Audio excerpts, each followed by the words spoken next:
Hello, അസ്സലാമു അലൈക്കും, welcome back. അപ്പോൾ ഇന്നിവിടെ നല്ല തണുപ്പുള്ള ദിവസമാണ് കേട്ടോ. നല്ല തണുപ്പാണ്. ഫീൽസ് ലൈക്ക് -28 എന്നൊക്കെയാണ് കാണിക്കുന്നത്. നല്ല തണുപ്പാണ് കേട്ടോ. ഇതിപ്പോൾ നമ്മുടെ വീട്ടിൻ്റെ മുമ്പിൽ ഇവർ ക്ലീൻ ചെയ്യുകയാണ് സ്നോ. അപ്പോൾ ഇത്ര ദിവസം ഇവർ ഹൈവേ മെയിൻ റോഡൊക്കെ ആയിട്ട് ക്ലീൻ ചെയ്തിരുന്നത്. ഇപ്പോൾ ഇന്നാണ് ഇവിടെ ക്ലീൻ ചെയ്യുന്നത് മുമ്പിൽ. അപ്പോൾ ഇതുപോലെ ഓരോ ട്രക്കായിട്ട് ഫില്ല് ചെയ്തിട്ട് അത് പോയി കഴിഞ്ഞാൽ പിന്നെ അടുത്ത ട്രക്ക് വരിക. കണ്ടു നിൽക്കാനൊക്കെ നല്ല രസമുണ്ട്. പക്ഷെ തണുപ്പില്ലായിരുന്നെങ്കിൽ കുറേ നേരം നോക്കിക്കായിരുന്നു. തണുപ്പുള്ളതുകൊണ്ട് തന്നെ അധികം നേരം ഇതിങ്ങനെ നോക്കി നിൽക്കാൻ പറ്റില്ല. പിന്നെ വീട്ടിനകത്തു നിന്ന് ഇങ്ങനെ പുറത്തേക്ക് നോക്കിക്കാം കേട്ടോ. അപ്പം ഞാൻ പറഞ്ഞ പോലെ നല്ല തണുപ്പുള്ള ദിവസമാണ്. അപ്പം ഇന്ന് ഞങ്ങൾ വിചാരിച്ചു ബീഫ് സ്റ്റേക്ക് ഉണ്ടാക്കാമെന്ന്. ഞാൻ ഇത്ര ദിവസം വിചാരിച്ചു ബീഫ് സ്റ്റേക്ക് എന്നാണ് പറയാമെന്ന് കേട്ടോ. ശരിക്കും അതിൻ്റെ പ്രൊനൗൺസിയേഷൻ ബീഫ് സ്റ്റേക്കാണ് അത്രേ. അപ്പോൾ ഈ ബീഫ് സ്റ്റേക്ക് നമ്മൾ പണ്ട് ദുബായിൽ നിന്ന് കഴിച്ചിട്ടുണ്ട്. മീൻസ് അവിടെ എൻ്റെ ഓർമ്മയിൽ കോഴിക്കോടൻസ് എന്ന് പറഞ്ഞ ഒരു റെസ്റ്റോറൻറ്റ് നാട്ടോ കഴിച്ച്. ഏകദേശം എല്ലാ റെസ്റ്റോറൻറ്റിലും ഉണ്ട്. അപ്പോൾ അവിടെ അവർ ഗ്രില്ല് ചെയ്യുന്ന സ്റ്റോണ് അവർ നമ്മളെ ടേബിളിൽ വെച്ചിട്ടുണ്ടാവും. എന്നിട്ട് നമ്മൾ തന്നെ അത് കുക്ക് ചെയ്ത് കഴിക്കണം. അപ്പോൾ അവർ ബീഫിൻ്റെ സ്റ്റേക്കിൻ്റെ ആ പീസും പിന്നെ പെപ്പറും ഒക്കെ തരും. എന്നിട്ട് നമ്മൾ തന്നെ ആ ഗ്രിൽ സ്റ്റോണിൻ്റെ മുകളിൽ ഉണ്ടാക്കിയിട്ട് കഴിക്കണം. അതാണ് അവിടെ, അങ്ങനെയാണ് ഞങ്ങൾ കഴിച്ചിരുന്നത്. നല്ല ടേസ്റ്റായിരുന്നു. മീൻസ് അവർ ഓൾറെഡി മസാലയൊക്കെ പുരട്ടി വെച്ചിട്ടുണ്ടാവുമല്ലോ. അപ്പോൾ അതാണ് നമുക്ക് തരുന്നത്. നമ്മളത് കുക്ക് ചെയ്ത് കഴിക്കുകയാണ്. അപ്പോൾ റയാന് ഭയങ്കര ആഗ്രഹം, അതേപോലെ ഹസ്ബൻഡും ഭയങ്കര ആഗ്രഹം. നമുക്ക് ഒന്ന് വീട്ടിൽ ട്രൈ ചെയ്ത് നോക്കിയാലോ, ഇവിടെ വന്നതിന് ശേഷം നമ്മളത് കഴിച്ചിട്ടില്ല, അപ്പോൾ ഒന്ന് ട്രൈ ചെയ്ത് നോക്കിയാലോ എന്ന്. അപ്പോൾ അതിന് വേണ്ടി നമുക്ക് ബീഫ് വാങ്ങണം. പിന്നെ അതേപോലെ തന്നെ കാസ്റ്റ് അയണിൻ്റെ ഒരു പാനും വേണ്ടി വരും. അല്ലാതെ നോർമൽ പാനിലാവുമെന്ന് എനിക്ക് തോന്നുന്നില്ല. അപ്പോൾ ഇപ്പം നമ്മൾ പുറത്താണ് ഉള്ളത്. അപ്പോൾ ഞാൻ വിചാരിച്ചു ഏതായാലും പോവല്ലേ, അപ്പോൾ വീട്ടിൽ നിന്ന് എന്തായാലും വെള്ളം നിറയ്ക്കാനും ഉണ്ട്. അപ്പോൾ അതിൻ്റെ ബോട്ടിലും കൂടെ എടുത്തിട്ട് നമുക്ക് ബീഫ് സ്റ്റേക്ക് ഉണ്ടാക്കാനുള്ള സാധനം ബീഫ് വാങ്ങാനും പിന്നെ ഒരു കാസ്റ്റ് അയണിൻ്റെ കുഞ്ഞി പാനും കൂടെ വാങ്ങിയിട്ട് വന്നിട്ട് നമുക്ക് ബീഫ് സ്റ്റേക്ക് ഉണ്ടാക്കാം. അപ്പോൾ ആദ്യം നമുക്കിപ്പോൾ വീട്ടിലോട്ട് പോകാം കേട്ടോ.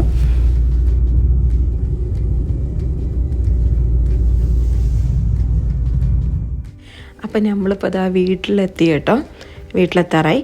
അപ്പോൾ ഇനി നമുക്ക് വെള്ളത്തിൻ്റെ കുപ്പിയും കൂടെ എടുത്ത് ഏതായാലും പോകുമല്ലേ, ഈ തണുപ്പത്ത് എല്ലാം കൂടെ ഒരുമിച്ച് അങ്ങ് ചെയ്യാമെന്ന് വിചാരിച്ചു. അപ്പോൾ നമുക്ക് ബോട്ടിലും കൂടെ എടുത്തിട്ട് തിരിച്ചു പോകാം കേട്ടോ.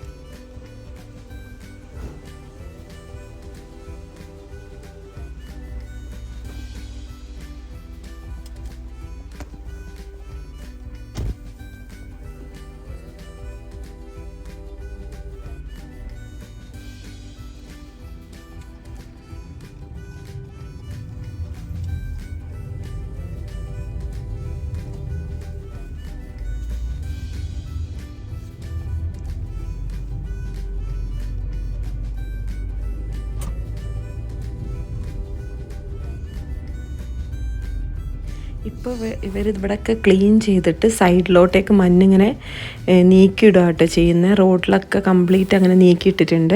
അപ്പോൾ തന്നെ വണ്ടി സ്ലിപ്പാവുകയൊന്നും ചെയ്യില്ലല്ലോ. അപ്പോൾ അതിന് വേണ്ടിയിട്ട് കംപ്ലീറ്റ് ഈ സൈഡിലൊക്കെ കാണാം ഇങ്ങനെ മണ്ണ് സൈഡിലോട്ടേക്ക് മാറ്റിയിട്ടിട്ടുണ്ട് കേട്ടോ. നേരത്തെ കണ്ട പോലത്തെ വലിയ മെഷീനൊക്കെ വന്നിട്ട് ചെയ്യുന്നതായിരിക്കും. അപ്പം ഞാൻ പറഞ്ഞ പോലെ നമുക്ക് പോവാം കേട്ടോ. ഷോപ്പിലോട്ട് പോവാണ് ബീഫ് സ്റ്റേക്കിനുള്ള സാധനങ്ങൾ വാങ്ങാൻ വേണ്ടിയിട്ട്.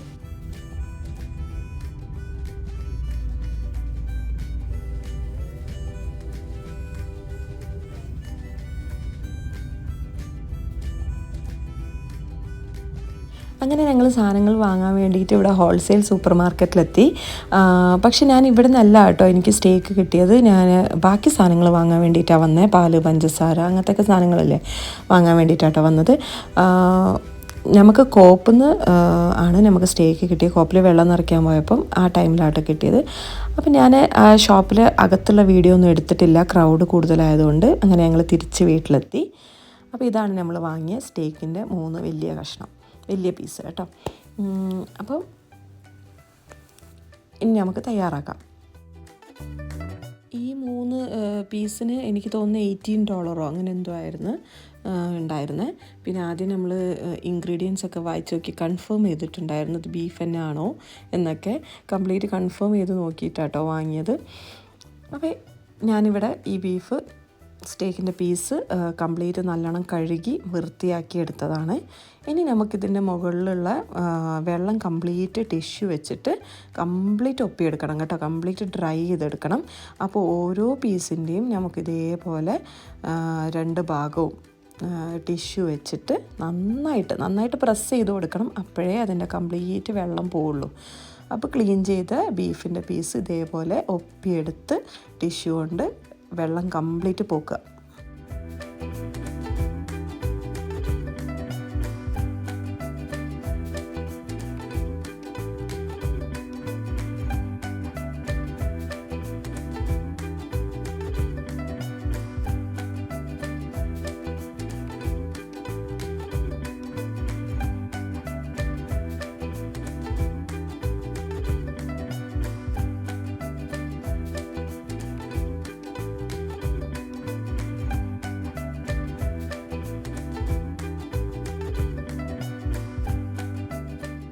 ഇനി ഇതിൻ്റെ മുകളിലായിട്ട് ആദ്യം തന്നെ നമുക്ക് ഉപ്പാണ് ഞാൻ ഇട്ട് കൊടുക്കുന്നത്. ഉപ്പ് ഇതേപോലെ സ്പ്രെഡ് ചെയ്ത് കൊടുക്കുക കേട്ടോ. ഓരോ പീസിൻ്റെ മുകളിലോട്ടും ഇതേപോലെ തന്നെ ഉപ്പ് നന്നായിട്ട് സ്പ്രെഡ് ചെയ്ത് കൊടുക്കാം. പാകത്തിനുള്ള ഉപ്പിന് പ്രത്യേകിച്ച് അളവില്ലല്ലോ, പാകത്തിനുള്ള ഉപ്പ്. ഇനി ഇതിൻ്റെ മുകളിൽ ഞാൻ ഗാർലിക് പൗഡറാണ് ഇട്ട് കൊടുക്കുന്നത്. ഗാർലിക് പൗഡർ അതും ഇതേപോലെ തന്നെ ഓരോ പീസിൻ്റെ മുകളിലും. അപ്പം ഞാനിപ്പോൾ ഒരു സൈഡാട്ടോ ആദ്യം ചെയ്യുന്നത് ഒരു ഭാഗമാണ്. അപ്പോൾ ആദ്യം തന്നെ ഉപ്പ് പാകത്തിനുള്ളത് ചേർത്ത് കൊടുത്ത് പിന്നെ കുറച്ച് ഗാർലിക് പൗഡറാണ് ഇട്ട് കൊടുത്തത്. പിന്നെ അതിൻ്റെ മുകളിലായിട്ട് നല്ല കുരുമുളക് പൊടിച്ചത് അതാട്ടോ ചേർത്ത് കൊടുത്തത്. കുരുമുളകിൻ്റെ പൊടി നന്നായിട്ട് അതും ഇതേപോലെ തന്നെ ഒരു ഭാഗത്ത് ഇട്ട് കൊടുത്ത്. പിന്നെ ഞാനിത് അവിടുന്ന് വാങ്ങിയതാണ് കേട്ടോ സ്റ്റേക്കിൻ്റെ ഒരു പൗഡർ. അപ്പം ഇനി അതില്ലെങ്കിലും നിങ്ങളടുത്ത് എന്താ ഉള്ളത്, ഒറിഗാനോ ഒക്കെ ഉണ്ടെങ്കിൽ ഇട്ട് കൊടുക്കുക കേട്ടോ. ശരിക്കും കുരുമുളകും ഉപ്പും തന്നെ മാത്രം മതി എന്നാണ് പറയുന്നത്. അപ്പം ഞാനിത് അവിടുന്ന് സ്റ്റേക്കിൻ്റെ ഒരു പൗഡർ കിട്ടിയപ്പോൾ വാങ്ങി, അതും കൂടെ ചേർത്ത് കൊടുത്ത്. പിന്നെ ഒലീവ് ഓയിൽ ഉണ്ടെങ്കിൽ ഒലീവ് ഓയിൽ തന്നെ ഇട്ട് കൊടുക്കണം. ഓരോ സ്പൂൺ ഒലീവ് ഓയിൽ ഇട്ട് കൊടുത്താൽ മതി കേട്ടോ. മീൻസ് എല്ലാത്തിനും കൂടെ ഒരു സ്പൂൺ ഇട്ടാൽ മതി എന്നാണ് പറഞ്ഞത്. ഞാനിവിടെ നോർമൽ ഓയിലാണ്, സൺഫ്ലവർ ഓയിലാട്ടോ യൂസ് ചെയ്തത്. എന്നിട്ടിത് നല്ലോണം കൈ ഉപയോഗിച്ച് ചെയ്താലും മതി, അല്ലെങ്കിൽ സ്പൂൺ വെച്ചിട്ട് ചെയ്യാം. നന്നായിട്ട് ഇതിനെ പ്രസ് ചെയ്ത് കൊടുക്കാം കേട്ടോ. അതിൻ്റെ ഉള്ളിലോട്ടേക്ക് കംപ്ലീറ്റ് ഇങ്ങനെ ഇതുപോലെ പ്രസ് ചെയ്ത് കൊടുക്കാം. അപ്പോൾ ഇപ്പോൾ ആദ്യം ഇതിലിട്ടത് ഉപ്പാണ്, പിന്നെ ഗാർലിക് പൗഡർ, പിന്നെ കുരുമുളക് പൊടി, പിന്നെ ഞാൻ പറഞ്ഞ ആ സ്റ്റേക്കിൻ്റെ പൗഡർ. ഇനി ഇതെല്ലാം മറിച്ചിട്ട് കൊടുക്കാം. കാരണം ബാക്ക് സൈഡിലും ഇതേപോലെ തന്നെ ചെയ്യണം. അപ്പോൾ നമ്മൾ മറിച്ചിട്ട് കൊടുക്കാം. ഇനി ഇതിൻ്റെ മുകളിലും സെയിം പോലെ തന്നെ നമുക്ക് ആദ്യം ഉപ്പ് ഇട്ട് കൊടുക്കാം. ഉപ്പിന് പ്രത്യേകിച്ച് അളവൊന്നുമില്ല, പാകത്തിനുള്ള ഉപ്പ് ഏകദേശം ഇട്ട് കൊടുത്താൽ മതി. അതേപോലെ തന്നെ ഗാർലിക് പൗഡറും ഓവറാക്കരുത്, കൂടുതലൊന്നും ഇടരുത്, കുറച്ചൊരു ഏകദേശം അളവിനിട്ടാൽ മതി. ഇപ്പോൾ ഓരോ പീസ് മുതൽ ഒരു 1/2 സ്പൂൺ ഗാർലിക് പൗഡർ മതി കേട്ടോ. ഏകദേശം അത്ര അളവ് മതി. ഞാൻ ഒരു കൈ അളവിന് അല്ലെങ്കിൽ സ്പൂണിൽ ഒരു ഏകദേശം ആട്ടോ ഇടുന്നത്. അപ്പോൾ ഗാർലിക് പൗഡർ ഇട്ട് കൊടുത്ത് ഇനി ഇതിൻ്റെ മുകളിലോട്ടായിട്ട് കുരുമുളക് പൊടി, നല്ല ക്രഷ് ചെയ്ത കുരുമുളക് പൊടിയാണിത്. ഞാനിതിവിടെ കുരുമുളക് പൊടി മീൻസ് ഇത് വാങ്ങിയതാണ്, പക്ഷേ എല്ലാതെയും ഞാൻ കുരുമുളക് പൊടി വാങ്ങിയിട്ട് പൊടിക്കാറുമുണ്ട്. അപ്പോൾ ഏത് വേണമെങ്കിലും നിങ്ങൾക്ക് യൂസ് ചെയ്യാം. പിന്നെ അതിൻ്റെ മുകളിൽ സ്റ്റേക്കിൻ്റെ പൗഡറും, പിന്നെ കുറച്ച് ഒലീവ് ഓയിൽ ഉണ്ടെങ്കിൽ ഒലീവ് ഓയിൽ ഇട്ട് കൊടുക്കാം കേട്ടോ. ഒലീവ് ഓയിലിനാണ് ടേസ്റ്റ് കൂടുക. എന്നിട്ട് നന്നായിട്ട് ഇതുപോലെ പ്രസ് ചെയ്ത് കൊടുക്കാം. പ്രസ് ചെയ്ത് കഴിഞ്ഞിട്ട് കുറച്ച് നേരം, ഒരു 10 മിനിറ്റോളം, ഞാൻ പുറത്ത് തന്നെയാട്ടോ വെച്ചത്, ഫ്രിഡ്ജിലൊന്നും അല്ല വെച്ച്, പുറത്ത് കുറച്ച് നേരം ഇതുപോലെ മാറ്റി വെക്കാം കേട്ടോ. എന്നിട്ട് ഇതാട്ടോ ഞാൻ വാങ്ങിയ കാസ്റ്റ് അയണിൻ്റെ പാന്. ഇപ്പോൾ വാങ്ങിയ എനിക്ക് ഓഫറിൽ കിട്ടിയതാട്ടോ. എത്ര $14 കിട്ടിയ ചെറിയ പാനാണ്, വലുതൊന്നുമല്ല. അപ്പം അതിലേക്ക് ഞാൻ കുറച്ച് ബട്ടറാട്ടോ ഇട്ട് കൊടുക്കുന്നത്. ഇനി ബട്ടർ ഒന്ന് മെൽറ്റായി കഴിഞ്ഞിട്ടുണ്ടെങ്കിൽ നമുക്കതിലേക്ക് ഓരോ പീസും ഇതുപോലെ ഇട്ട് കൊടുക്കാം കേട്ടോ. അപ്പോൾ ഞാനിപ്പോൾ ഈ പാൻ ചെറുതായതുകൊണ്ട് ഇതിൽ 2 പീസേ ആവുള്ളൂ. അപ്പോൾ ആദ്യം ഞാൻ 2 ചെയ്തെടുക്കാം കേട്ടോ. അപ്പം നിങ്ങൾക്ക് വേണമെങ്കിൽ ഒലീവ് ഓയിലിൽ ചെയ്താലും മതി. ഞാൻ ഒത്തിരി കൂടെ ടേസ്റ്റ് കൂടാൻ വേണ്ടിയിട്ടാട്ടോ ബട്ടറിൽ ചെയ്തിട്ടുള്ളത്. അപ്പം ആദ്യം ഇതുപോലെ ബട്ടർ മെൽറ്റായി കഴിഞ്ഞിട്ട് ഓരോ പീസ് ഇട്ട് കൊടുത്തിട്ട് കുക്ക് ചെയ്തെടുക്കാം. അപ്പോൾ ഒരു ഭാഗം കുക്കായി കഴിഞ്ഞിട്ടുണ്ടെങ്കിൽ പിന്നെ നമുക്ക് മറിച്ചിടാം. ഇവിടെ ഞാനിപ്പോൾ അത് ഒരു സൈഡായിട്ടുണ്ട്. ഒരു ഏകദേശം അധികം ലോ ഫ്ലെയിമിലും അല്ല വെച്ചേക്കുന്നത്, ഒരു മീഡിയം ഫ്ലെയിമിലാട്ടോ വെച്ചിട്ടുള്ളത്. അപ്പോൾ അതുകൊണ്ട് തന്നെ ഒരു എന്താ പറയുക, ഒരു 5 മിനിറ്റൊക്കെ ആയപ്പം ഒരു ഭാഗം ആയിട്ടുണ്ട്. എന്നിട്ട് മറിച്ചിട്ട് കൊടുക്കുക. നിങ്ങൾ ഏകദേശം നോക്കിയാൽ മതി കേട്ടോ.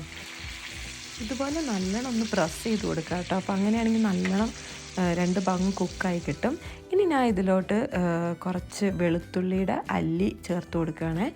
ഒരു 4 അല്ലി വെളുത്തുള്ളി എടുത്തിട്ടുള്ളൂ. വെളുത്തുള്ളിയുടെ അല്ലിയും പിന്നെ കുറച്ച് തൈം ഉണ്ടെങ്കിൽ ചേർത്ത് കൊടുത്താൽ മതി. തൈമിൻ്റെ പൊടി അങ്ങനെ വാങ്ങാൻ കിട്ടും. അപ്പോൾ അത് ഉള്ളതുകൊണ്ട് ഞാനത് ജസ്റ്റ് അതിൻ്റെ ഒരു ഫ്ലേവറും കൂടെ വന്നോട്ടെ എന്ന് വിചാരിച്ചിട്ട് അതും കൂടെ അങ്ങ് ചേർത്ത് കൊടുത്ത്. നല്ല ടേസ്റ്റാട്ടോ, നല്ല സ്മെല്ലായിട്ടുണ്ട്. ഇത് കുക്ക് ചെയ്ത് വന്നപ്പോൾ തന്നെ നല്ല സ്മെല്ലാട്ടോ. അപ്പോൾ ഇത് റെഡി ആയിട്ടുണ്ട്. അടിപൊളി സ്മെല്ലും അടിപൊളി ടേസ്റ്റ് കേട്ടോ. അപ്പോൾ എല്ലാവരും ഇത് ട്രൈ ചെയ്ത് നോക്കണം കേട്ടോ. അപ്പോൾ ഞങ്ങൾക്ക് ഇനി ഒരു പീസും കൂടെ തയ്യാറാക്കാനുണ്ട് കേട്ടോ. അപ്പോൾ അതും കൂടെ ഞാനിവിടെ കുക്ക് ചെയ്യാണ്. നല്ല ടേസ്റ്റ് ഉണ്ട് കേട്ടോ. ബട്ടറിൽ ചെയ്തതുകൊണ്ട് തന്നെ നല്ല ജ്യൂസിയാണ്. അപ്പോൾ എല്ലാവരും ഇത് ട്രൈ ചെയ്ത് നോക്കുക. ഇഷ്ടപ്പെട്ടിട്ടുണ്ടെങ്കിൽ ലൈക്ക് ചെയ്യാനും ഫ്രണ്ട്സ് ആൻഡ് ഫാമിലിക്ക് ഷെയർ ചെയ്ത് കൊടുക്കാനും മറന്നു പോകരുത്.